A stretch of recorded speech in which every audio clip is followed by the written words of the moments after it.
হাত কিন্তু দেখো ডিরেকশন দেখো এর হাত, এটা কিন্তু সোজা না, এই যে ব্যাকাইছে, এই যে ব্যাকাইছে, ঠিক আছে, এইটুকুই ধরা যাচ্ছে না, এতে ধরা কিন্তু যাচ্ছে। আচ্ছা এটা বের করছো না। আচ্ছা এখন দেখো সোজা, আমরা আগে একটা ইমপ্রেশন করবো, যে ইমপ্রেশনের নাম হচ্ছে প্যানক্রিয়েটিক ইমপ্রেশন। প্যানক্রিয়েটিক ইমপ্রেশন কোথায় দেখাবো? হাইলামে। প্যানক্রিয়েটিক ইমপ্রেশন এখানে, হাইলাম কোথায়?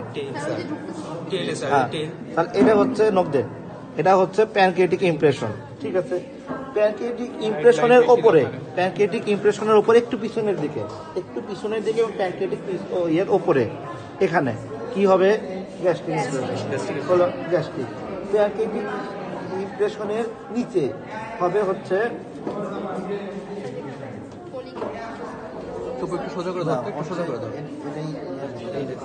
Renal impression. তাহলে এই যে এটা প্যানক্রিয়েটিক ইমপ্রেশনের নিচে রেনাল ইমপ্রেশন, ঠিক আছে। আর পিছনে এখানে আমরা বলবো হচ্ছে যে কোলিক ইমপ্রেশন। পিছনে না, পিছনে না, সামনে, সামনে, এই যে এখানে এরকম করো, হ্যাঁ এরকম করো। আচ্ছা তাহলে গ্যাস